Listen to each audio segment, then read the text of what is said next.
vas-y Pape. waaye reddition des comptes bu ñu doon xool bu ñu doon dem def bilan à mi-parcours di nga gis ne am na ci ñoo xamante ne jot nañoo dem kaso ñu ngi ci kaso bi toog di xaar ñu saytu seen dossier. am na ci ñoo xamante ne teggi nañ seen mbalaanu kiiraay di xaar woo yoon jëflante ak ñoom. am na ci ñoo xamante ne am na lu ñu jot a delloo ñu may leen bàyyi mu ndëggatu ko tey boo ci doon def ab xayma naka nga ban xayma nga ciy def. sur le principe. boobu ñuy wut réew mi. moi j'ai été ci nu mu tudd encore avant en 2012 j'étais très actif pour que le président Macky Sall gagne élection yi. pour faire respecter aussi les deux racks. bii ñëw également j'ai été très actif à ma sortie de prison le 5 mars. pour wër Sénégal le 14 mars Ousmane ak le président Diomaye génn ñu dugg ci réew mi yàlla def lu mu def. mais lu ñu vendre aussi les Sénégalais c'est la reddition des comptes. dama ko gëm ba léegi dinduma ci un iota. reddition des comptes. loolu nag mooy dina la dénkee loo xam ni ñëpp ko bokk même bu fekkee defoo dara tu as l'obligation de dire man ngeen ma ko joxee. ba may génn fii laa yem. et ça c'est le rôle de l'OFNAC aussi. l'OFNAC booy dugg en tant que quelqu'un qui est nommé par exemple DG. da ngay déclarer sa patrimoine à l'entrée déclarer sa patrimoine à la sortie. donc yooyu yëpp ci montrer ne est-ce que tu ne t'es pas enrichi de façon anormale. ñi nga xam nag moom jël nañu loo xam ne c'est des deniers publics utiliser ko de façon anormale ba ñu war se considérer comme étant du détournement ou du vol des choses comme ça. dama gëm reddition de compte. il faut rendre compte de ce que tu as fait. loolu dama ko gëm mais reddition de compte bi dafa war a ànd ak loo xam ni man moom laa gëm également mooy lan. là où l'exécutif, le législatif et le judiciaire ne sont pas séparés, indépendants l'un de l'autre, il n'y a pas de démocratie. C'est écrit noir sur blanc. Alors, l'exécutif n'a pas à s'immiscer dans des dossiers yoo xam ne ci judiciaire la jëm bu fekkee rupture la ñu gëm te li ma la ñu jaay nit ñi. loolu mooy logique. mais procureur lan mooy rôle am fii il peut faire des conférences de presse ils savent le faire ils l'ont fait dans le passé ici. bu amee problème même dans tous les pays le procureur peut sortir pour éclairer la lanterne te lu mu wax moom la ñu téye. keneen waru ci dugg di naan suba yow dañ la jàpp yow. tey mooy sa dernier jour ngay humer l'air voilà. te Agnama. non maa ngi ñëw je vais illustrer. yow xam nga fu may waxee. su ma jëlee nguur gi yow tu iras en prison moi j'irai en prison. waaw loolu moom. un politique ne peut pas le dire. ça c'est le rôle de la justice qui est indépendante.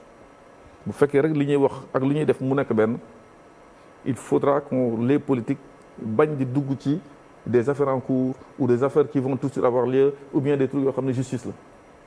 tu poses les principes chacun rendra compte.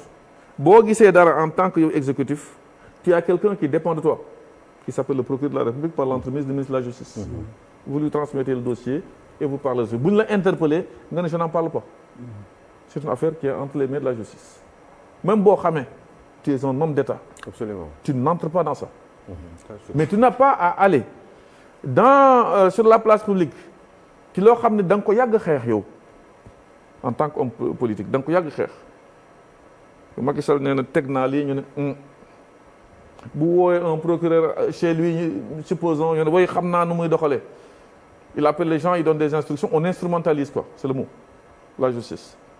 mais tey moo loolu yëpp ñu ne baaxul woon on rompt avec tout ça nga ñëw toog tu prends la parole publique et tu dis si je donne un ordre au procureur de la République au ministre de la Justice au procureur exécution amul sañ-sañ bañ a def leneen. Est-ce que c'est pas dans notre ADN? C'est parce qu'on parle de politique comme ça, de démocratie, mais en réalité, on ne l'est pas. Mais on n'est pas des démocrates. dinaa terminer foofu mais parce que quelque part on s'est dit mais est-ce que ñun ñun ñooy suñu propre frein au développement ou à l'évolution. je pense aussi. Oui, mais day leen di sóor tamit. Voilà. que ni ay nit rek lañ quoi. des fois nit dina def non mais erreur. pourquoi ñu en nekk Occident ma ne. Occident ça se passe pas comme ça. bi tey dafa am différence ils entre arrivent erreur à ak faire la faute. distinction. waaw ñëwal. dafa am distinction erreur ak faute. Une erreur on la corrige, une faute on la réprime. Un homme politique dafa war a génn ci les dossiers judiciaires point à la ligne. mais d'accord nga ne une te erreur. defoon naa ne. mais d'accord nga ne une erreur une première erreur ça se pardonne, une deuxième ça se comprend, mais une troisième. Bon, la deuxième erreur, c'est quoi? D'aller dans la ville de quelqu'un pour lui dire, gars yi, kii. waaw non c'est pour dire que nit mën na juum mais nañ ko nangul que ne juum na. mais est-ce que nee naa la li nga wax nii yow laa d'accord de du yoon maanaam jekkul te warta nekk. est-ce que mais bu gëmul nit loolu juumee est-ce que dinañ ko nangul ne xëy na peut-être c'était une erreur. On ne peut pas perdurer dans l'erreur si tu es un homme d'État sinon amoo sa place foofu parce que du n'importe qui moo mën a jiite. Bah, il faut mooy que comme il faut- suñu culture. foofu la ne boo jiitee te amoo yenn réflexe yi. mais je vous dis doo ko bu seddee da ngay xëcc couverture bi envers tes amis nga fàttee kële. kon maître bu ma la déggee fayantoo moo tàmbalee nuyoo si bu ma la déggee léegi. déggoo lu ma la wax réduction de compte principe oui mais quand on va jusqu'à sentir que on dit dans 2 jours toi tu vas crever judiciairement dans une semaine yow dootoo bokkati ci élection c'est la dernière fois ça pose problème surtout wala nga ñëw ne su ma joxee instruction au parquet amul sañ-sañ bañ a jàpp diw na moo décce de loolu mais attends loolu bu fekkoon Macky Sall moo ko fi wax wala Senghor wala mu fekk fii tey le président du PASTEF mu ngi il est là avec toute sa tête il va dire mais scandale. mais en même temps il aurait peut-être raison non. ma lan il aurait peut-être raison li wax boobu mu wax. pourquoi parce que un ministre est le poste de ministre poste politique là aussi. moi j'ai dit non mais dama dañoo gëmloo Sénégalais yi bu ñu ñëwee loolu day dagg. non mais bon dañu changer texte yi. ma ni même balaa ñu koy changer tu n'as pas à te mettre sur la place publique pour dire ça. mais bu dee sa deret la nekk na. ADN bi. ñun ñëpp ñii parce que ñun quand même ñun loolu dañ koy dund. waa léegi ma wax la benn ñun dañuy kaas benn affaire ma wax la nekk ci benn beneen affaire. position mel neneen Aliou. te buñ koy sax duñ mënuñu ko Aliou. sax nëbb. parce que Aliou tam en public ma wax la benn tooñ en public loolu waru ko tey quoi. ma wax la benn tooñ bu ñu may tooñ. te defe naa sax ñu la koy tooñ yow parce que moi je suis tout le monde ici. non yi rek laa deful kii bon madame Fall dafa mag yow tey je l'ai pas reconnu mais bon je l'ai on s'est parlé plusieurs fois. bref yi naan ñii dañu am jikko tubaab quoi parce que nous. jikko bu baax du jikko tubaab. gis nga wolof Njaay nee na ku dul tukki doo xam fu dëkk neexee Youssou way na ko. da ngay xool lu bon fële xool lu baax fële nga choisir soo choisirul tu prends lu bon ak lu baax yëpp indi. c'est ça. moi je ne l'ai pas fait fii nekkuma ci réew mi di def lu bon. dama dem j'ai quitté très jeune fii jànge en Europe yaay nekku fa papa nekku fa ba ñu may jël ci aéroport sax ku ma jël ci pancarte la yore woon xaw ma fa kenn. l'alcool j'ai jamais touché. alors yow yaay xam ne lii c'est pas bon tu ne le fais pas.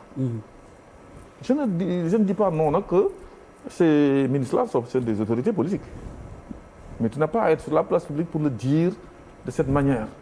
Tu n'as pas à aller dans les contrées de quelqu'un pour lui dire c'est la dernière fois que tu participes à une élection. C'est ça qui rend le truc complètement... surtout nga nekk un premier ministre ba pare nekk candidat à l'élection. waaw tu n'as pas à le dire. loolu mooy dëgg.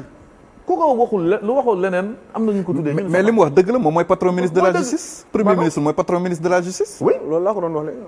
mais moom dafa ne woon il faut arrêter ce cordon ombilical là. il faut couper ça. rendre la justice indépendante. dossier bu ñëw ni nga ko jébbal ne sama yoon nekku ci. il l'a dit au niveau du Grand Théâtre. par rapport ak juge yi la ñu waxoon mais pas procureur de. non attendez le procureur xam nga lan la ñu fi proposé xam nga man j'étais de Diomaye président. Le programme Diomaye président je le connais mieux que Pape Ndiaye. parce que je l'ai défendu sur les plateaux. je l'ai vendu aux Sénégalais. xam nga lu ñu ci wax. une politique pénale annuelle. c'est ce qui se passe aux États-Unis le procureur là on ne va pas venir tout le temps sur chaque cas da ko naan kii allo nu mu tudd Pape moo ñu saaga woon démb dencal. keneen ki ñu ne non kooku moom doomu sëriñ la quoi bu ko laal kumba am ndey kumba amul ndey il faut mettre une politique pénale c'était ça mon programme aussi loolu moo tax ñu mën a ànd c'est pas les beaux yeux de X Y c'est parce que dañoo déggoo woon ci yenn principe yi faisons annuellement une rencontre des procureurs du parquet ñu ne bon voilà le terrain. Qui rentre dedans, tu es pris. nga tudd Samba ma tudd Demba. Impersonnel. Impersonnel. Mais c'est pas au cas par cas. Parce qu'au cas par cas, le Premier ministre a dit que le garde des Sceaux l'a appelé pour un cas d'un gosse du PASTEF. Il lui a dit defal sa job. est-ce que loolu wax dëgg la est-ce que. ah loolu benn affaire la bul ma naan le mot là dama ko tudd de. non peut-être que tiñe loolu. mën na nekk contre-vérité mën na nekk contre-vérité mais moom moom dama ko tudd. non parce que maître parce que keneen ki weddiwu ko aussi ah. non écoutez bu fekkee ne c'était pas vrai c'est extrêmement grave aussi. ba tey mais loolu c'est pas un scandale. c'est un vrai. le premier ministre il est le patron il est le chef du Dama ne la gouvernement il est le patron de n'a pas tous dit- les ministres. yow- mi ngi mel ni tey jii nii bureau bi tey en tant que directeur des programmes adjoint ma bëgg a def dara ci télé bi ñëw tàgg ko. loolu Pape, problème la. non dafa ko ne xam nga mooy sama patron. non dafa ne Pape. sama benn dossier sa benn dossier booy Pastef mi ngi fi qu'est-ce que je fais avec loolu procureur loolu ku mel ni Ousmane Diagne warul def loolu man pour man. xam nga lu tax pour man du scandale. man gëwuma ko loolu moo tax ma xam naa j'ai compris ta question mais yow. man gëwuma ko. non Pape yaa ngi sur le fond moi je suis sur la forme.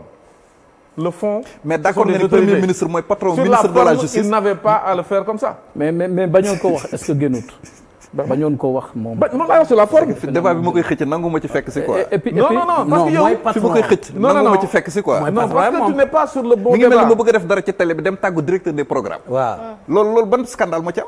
Ma ma ne- ne la ñëw ni la bi tey. yow yaa ne- li ak li ak li ndax sa Ma ne- mën naa ko def ou pas ndax c'est posé bu baax la Pape. en tant ma ne- que sama patron sama pipi exemple supérieur. bi nga jël bokk naa méngoo na ak bi. Pape li ma la wax c'est très simple. séparation des pouvoirs. Moi je te xam nga dis fan laa ko bëgg a xëcc gis mu nga bañ. man li ma waaw le ministre de la justice waaw.